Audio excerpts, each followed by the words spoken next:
So we are back with another installment of Are They Doomed? This week we're going to be talking about Toyota, and I am joined with Herbert from Brighter with Herbert.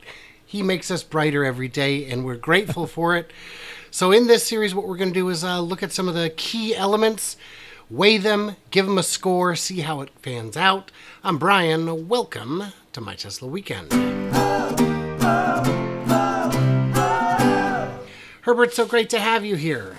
Hey, thanks a lot, Brian. Love chatting with you every day if I can. It's great. I enjoy it. So we're going to cover 5 key elements here.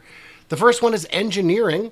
What do you think of Toyota's engineering first generally, and then we'll go a little more into the EV side. Well, of course, yeah, Toyota, this is historically, they are considered the best in engineering, right? I mean, they've known for their Kaizen model.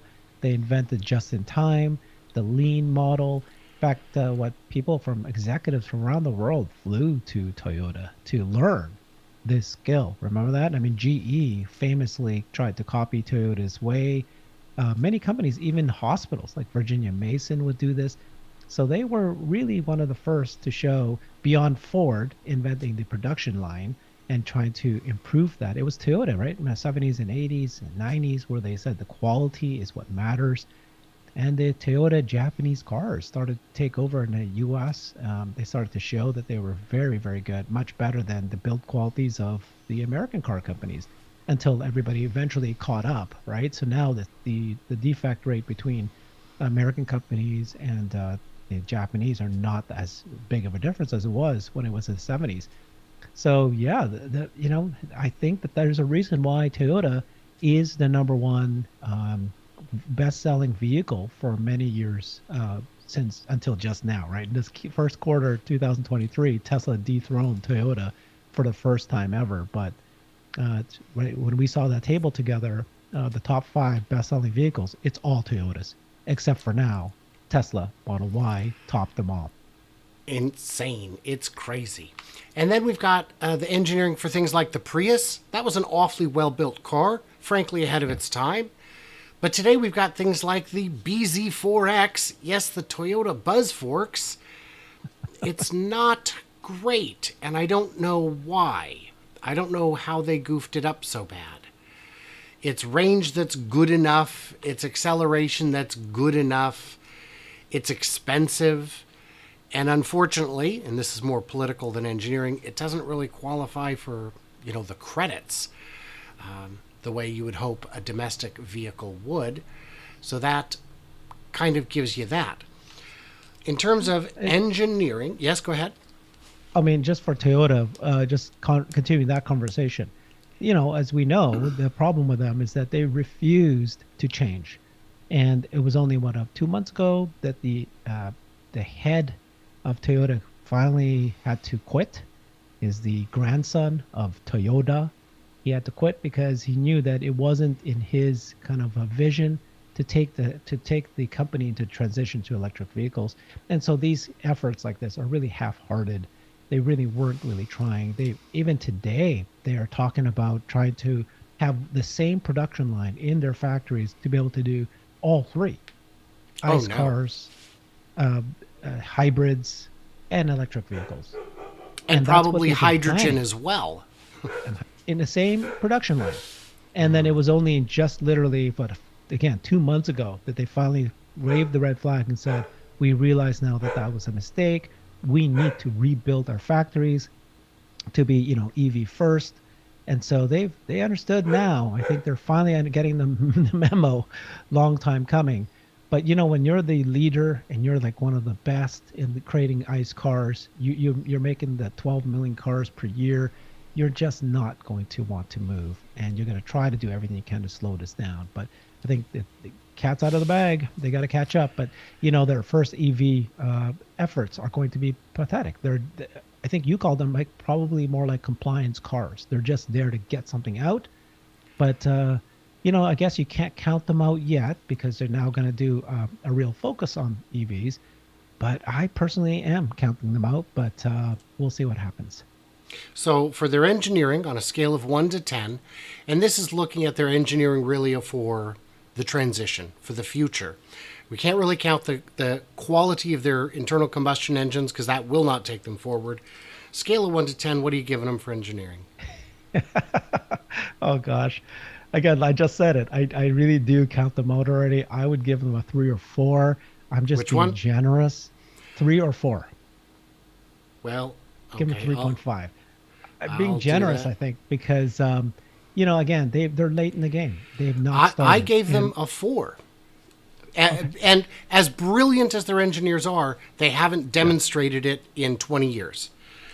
Okay, so then the question is demand for the products they sell. Now this is, this one it's gonna be a high rating because they're in every segment. When they electrify, they will electrify in every segment. They know what people like to buy in terms of form factor. This category was more for startups, but in the comments, I kept getting people asking me to also evaluate bigger companies, and this is obviously one of them. Are they doomed? So, for their market demand for the things they make, what would you give them? Yeah, I mean, so brand loyalty is a thing. And I think Toyota has significant brand loyalty. Believe it or not, personally, my family, we were big Toyota people. We bought the Toyota minivan, and just in our minds, we felt that Toyotas had the best build quality and the least likely to have any service issues, and just seem to think a little bit more about how the car is designed. And so I just had that in my head. So I'm sure there's going to be many people who believe that Toyota is still a big brand. They are the leader today. And so I would not count out their brand loyalty. They're not seen as a premium uh, offering, but there's other things that people care about, and I think I give them high for brand loyalty. I'm giving them an 8 on demand. How about you? Yeah. 8 again. Yeah, I think so.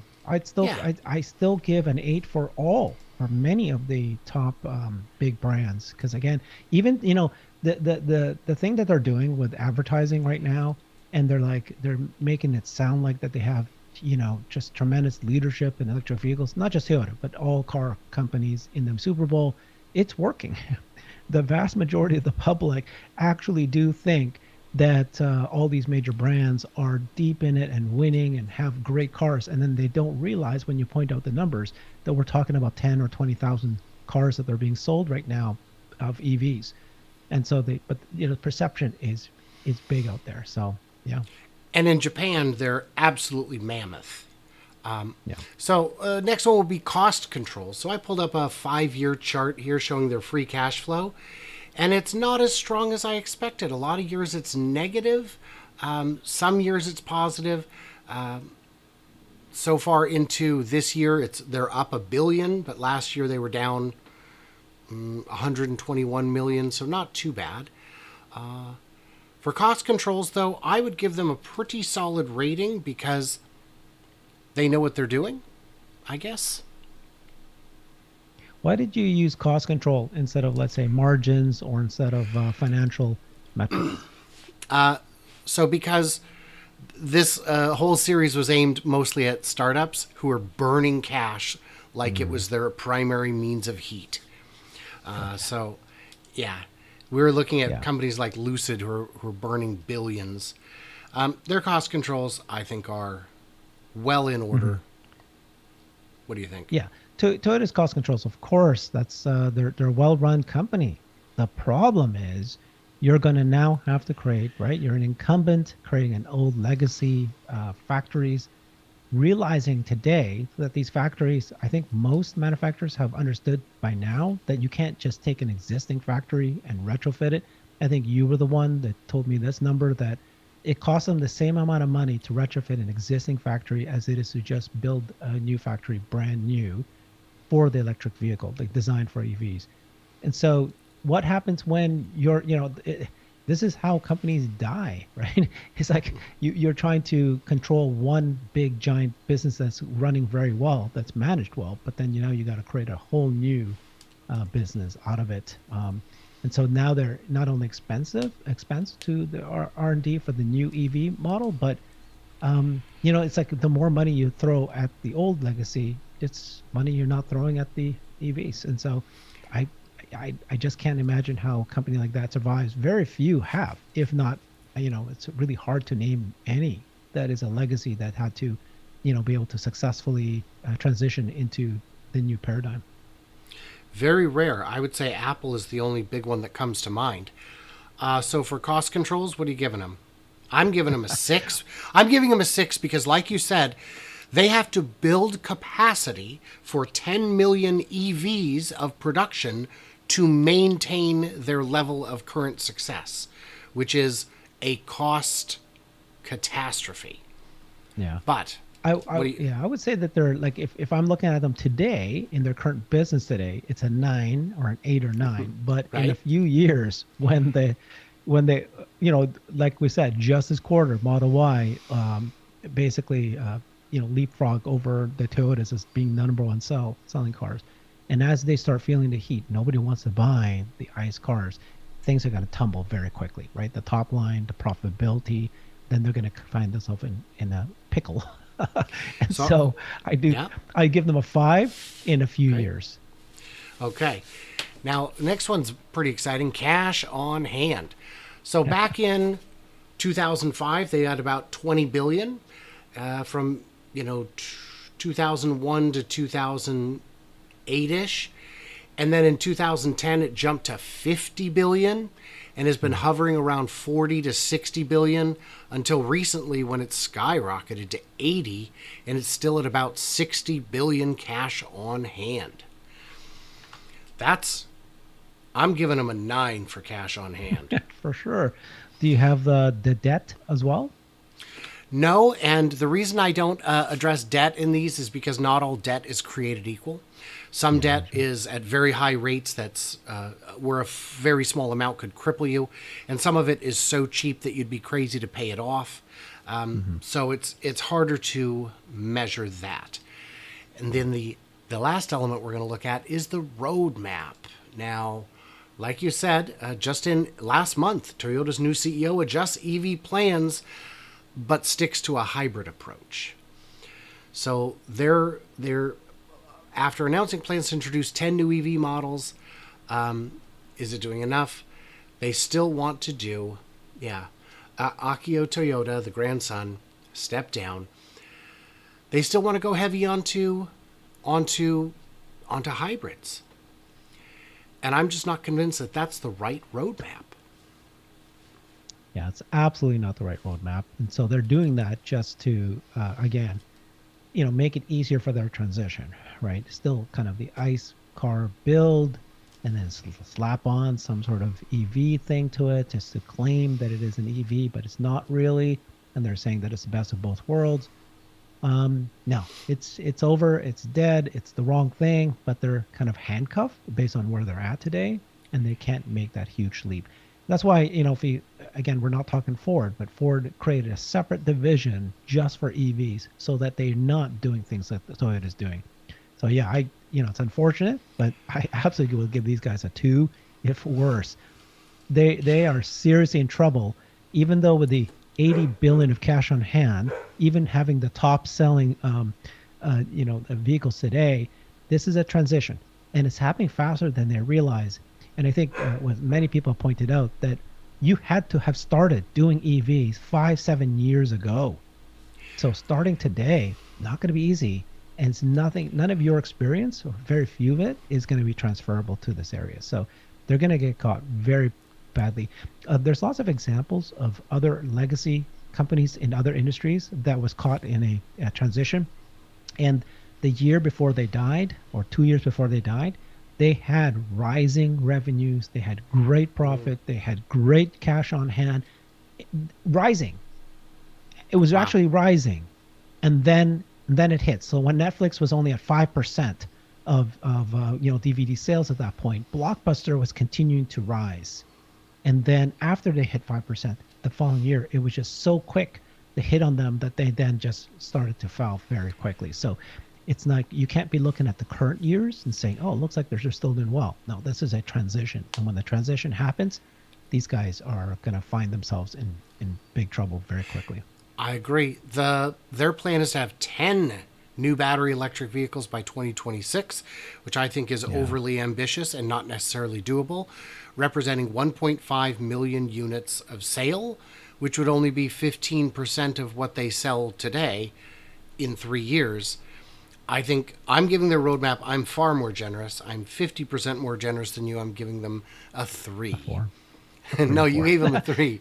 So let's see Yeah. what that gives us here. Go ahead. Yeah, remember that just if you follow the news, the articles, the reporting that's been happening about them, you can see that initially they said, "Oh, we're going to do all 3 on the same production line," and then they said, "Oh, we're going to do EVs or hybrids," and now they're realizing that no, the latest was I need to recreate a brand new factory just for EVs, and so they're they are realizing that they have to do this, and so they're going to be in trouble, I think.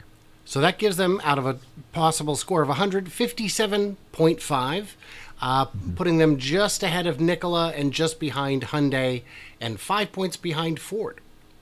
And I think that sounds about right.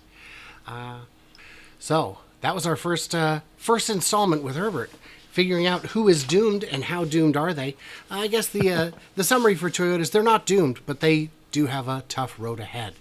I do want to thank my subscribers, my patrons, all that good stuff. You know the deal. And if there are other vehicles we should be covering in this series, let us know. We do have some other big exciting ones coming up. And Herbert, thank you for joining me. That was fun. Yeah, and we'll talk soon. Actor. This category is something that was more... Pancake!